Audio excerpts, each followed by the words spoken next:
vëmendje të veçantë është infrastruktura e pushtetit gjyqësor.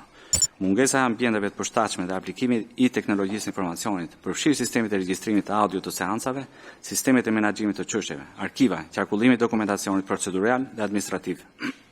apo sistemet teknologjie që mbulojnë proceset e veçanta së punës së gjykatës apo prokurorisë, ndikojnë drejt për së drejtën në cilësinë dhe solemnitetin e gjykimit apo zhvillimit të procesit të hetimit penal. Në disa raste, këto kushte kanë ndikuar edhe në sjelljen etike profesionale të magjistratëve, duke ekspozuar sistemin e drejtësisë ndaj perceptimeve negative nga publiku. Ngarkesa e jashtëzakonshme e punës dhe numri i lartë i çështjeve gjyqësore mbetet një ndër sfidat më serioze që cënon cilësinë dhe kozgjatjen e proceseve gjyqësore, si dhe të drejtat e shtetësve shqiptar në kuadër të një procesi rregull ligjor. Në këtë drejtim kërkohet angazhimi përbashkët i gjitha organeve publike, si kuvendi, këshillat, prokurori i përgjithshëm, gjykata dhe zyrat e prokurorive për hartimin e masave konkrete,